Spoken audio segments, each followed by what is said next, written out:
సచ్చినా బతికినా నా లైఫ్లో పిక్సెల్ 11 ఆర్ 11 అసలు తీసుకోను. ఇలా ఎందుకు చెప్తున్నానంటే ఈ వీడియో లాస్ట్ వరకు చూడండి.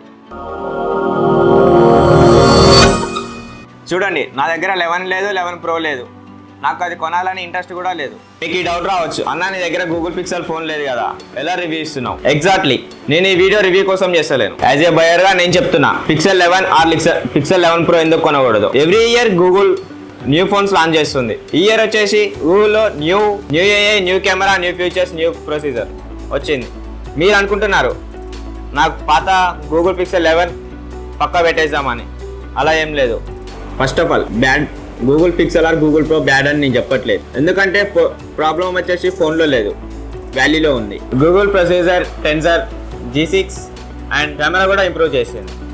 ఈ గూగుల్ ఫోన్లో న్యూ ఏఐ యాడ్ చేసింది, క్రియేటర్ ఫీచర్స్ అండ్ సౌండ్ మాత్రం జబర్దస్త్ ఉంది.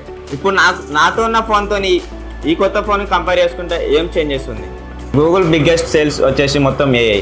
గూగుల్ పిక్సెల్ లాంచ్ రోజు everything AI, Gemini camera and creator suit.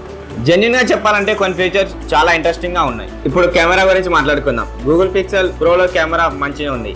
Camera flexibility, camera censor, camera Zoom, camera censor, camera flexibility అన్ని మంచిగానే ఉంది. కానీ నా పాత ఫోన్ కి కొత్త ఫోన్ కి కంపేర్ చేస్తే రెండు ఫోన్లతోనే అదే పని చేయొచ్చు. Like reels, YouTube reels and YouTube video. కానీ ప్రజెంట్ ఇప్పుడు నా దగ్గర ఉన్న ఫోన్ లో ఏఐ ఉంది. ఇప్పుడు మళ్ళీ ఏఐ కోసం అని చెప్పి మళ్ళీ కొత్త ఫోన్ తీసుకోవాలా? ప్రజెంట్ ఇప్పుడు నా దగ్గర ఉన్న ఫోన్ మంచిగా ఉంది, కానీ జెమినీ ఏఐ కోసం ఇప్పుడు మళ్ళీ కొత్త ఫోన్ పెట్టి 1 lakh పెట్టి మళ్ళీ కొత్త ఫోన్ తీసుకోవాలా? ఆ ఫోన్ లో బ్యాటరీ లెవెల్ మంచిగా ఉంది, స్టోరేజ్ మంచిగా ఉంది, ర్యామ్ బి మంచిగా ఉంది, కెమెరా, సాఫ్ట్వేర్ ఇంకా అన్ని మంచిగా ఉంది.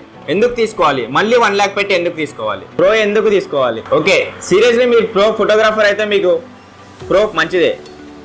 బట్ నార్మల్గా ఈ నార్మల్ ఫొటోస్ కోసం, వాట్సాప్ స్టేటస్ కోసం పెట్టుకోవాలంటే మీ పాత ఫోన్ ఉంది కదా, మళ్ళీ కొత్త ఫోన్ కొనాల్సిన అవసరం ఏముంది? క్రియేటర్స్ కోసం ఇది చేసినారని చాలా హ్యాపీగా ఉన్నా. దీంట్లో వచ్చేసి టెలిప్రాంటర్ అండ్ ఇంటర్నల్ మైక్ ఇచ్చినారు. స్టూడియో వైజ్గా వస్తే కెమెరా, లైట్, మైక్, దాని అన్నిటి ప్లేస్లో ఈ ఫోన్ మంచిగా తీసుకుంటుంది. కెమెరా ప్లేస్లో ఈ ఫోన్ మంచిగా తీసుకుంటుంది. అసలు ఎందుకు కొనాలి అనిపిస్తుంది? ఇది మన టెక్ ఇండస్ట్రీలో పెద్ద problem. Every year Samsung, iPhone, pixels, camera, ఇంకేంది ప్రొసెసర్.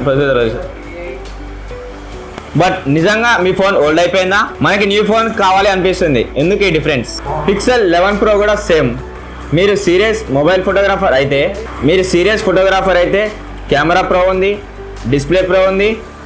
ఈ ఫోన్లో వచ్చేసి అన్ని ప్రో వర్షన్. బట్ నువ్వు అన్ని కొనడానికి పైసలు యూజ్ చేస్తున్నావు, బట్ నా ఫ్యూచర్స్ యూజే చేయవు. ఆనెస్ట్లీ నేనేం మిస్ చేస్తలేదు అనుకోవట్లేదు.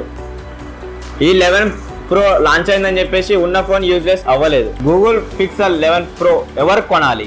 పిక్సెల్ 11 కొన్నారా లేదా స్కిప్ చేసినారా? నెక్స్ట్ వీడియోలో మీ బడ్జెట్లో శాంసంగ్ అండ్ ఐఫోన్ కంపేర్ చేసుకుందాం. ఈ వీడియో నచ్చితే like, share and subscribe, comment చేసుకోండి.